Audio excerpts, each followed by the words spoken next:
Halo Sobat Lifestyle One, saya Dr. Hamidah Hayati Faisal, spesialis THTKL, akan menjelaskan tentang penyakit sinusitis.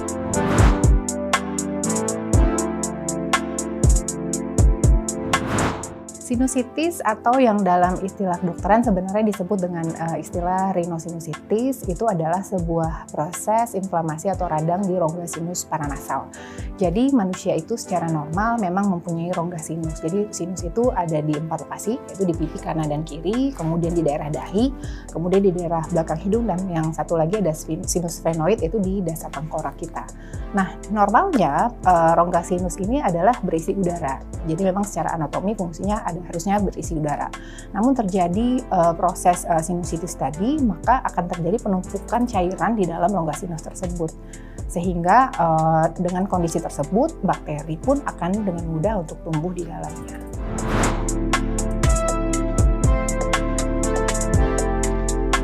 Penyebab dari sinusitis itu sendiri sebenarnya bermacam-macam, diantaranya adalah karena adanya faktor alergi, kemudian infeksi virus, dan juga adanya infeksi bakteri.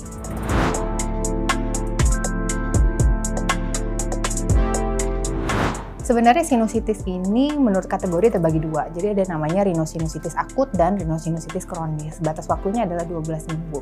Jadi kalau si penderita mengalami keluhan kurang dari 12 minggu, kita menyebutkannya masih akut. Sementara kalau yang lebih dari 12 minggu, itu berarti sudah kronis.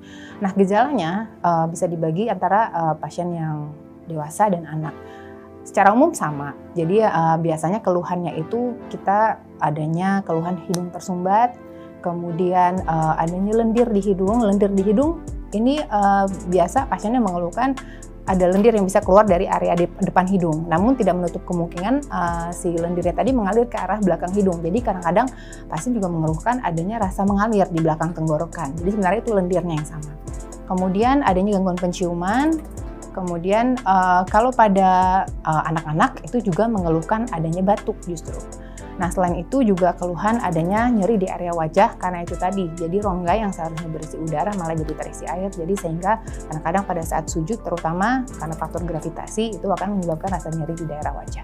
Sebenarnya kalau misalnya dia baru akut terjadi itu akan terjadi terus-terusan. Jadi tidak hari ini pagi berasa siang hilang, dan biasanya tuh seharian pasti ada terasa keluhan seperti itu ya. Kalau hidung tersumbat, kemudian lendirnya tadi. Cuman kalau nyeri wajah itu memang nggak selalu, kadang-kadang lebih berat apabila dipicu dengan posisi kepala tadi, misalnya pada saat menunduk. Jadi tidak sekali-sekali gitu terasanya, jadi secara terus-terusan akan mengeluhkan keluhan tersebut.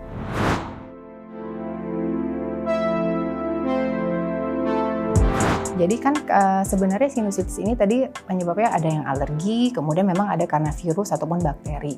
Nah, kalau bicara yang virus seperti tadi sebenarnya dia akan menghilang dengan sendirinya. Jadi perlu minum obat-obatan yang sesuai dengan keluhan dari si penderita.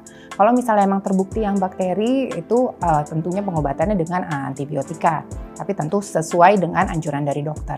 Sementara kalau untuk yang alergi, jadi sebagaimana kita ketahui kalau yang namanya penyakit alergi itu kan tidak bisa sembuh dengan menggunakan obat. Jadi biasanya dia adalah mengontrol supaya alerginya tidak berkambuh terlalu sering. Jadi harus menghindari si alergennya tadi. Jadi kalau misalnya kita memiliki faktor alergi, sering pilek, nah itu si alerginya tadi harus terkontrol. Begitu juga dengan pasien asma, karena pasien-pasien dengan asma pun sering berhubungan juga dengan sinusitis. Biasanya kalau untuk pengobatan kita selalu dengan menggunakan obat-obatan secara maksimal. Jadi tidak berarti baru ketahuan seseorang itu menderita sinusitis langsung operasi.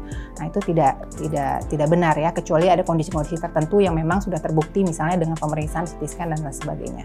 Jadi operasi itu biasanya kalau misalnya dengan pengobatan medikamentosa itu tidak optimal, tidak membaik, biasanya kita ngambil patokan sampai 6 minggu, tidak ada perbaikan. Nah, terus kemudian perlu dilakukan CT scan dulu. Dari CT scan juga dilihat bagaimana struktur hidung bagian dalamnya, apakah ada yang harus diperbaiki supaya si sinusitisnya ini bisa menjadi membaik begitu.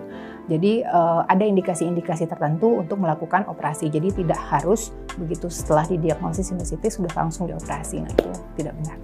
Sekian penjelasan saya mengenai sinusitis. Bila ada pertanyaan, silakan tulis di kolom komentar.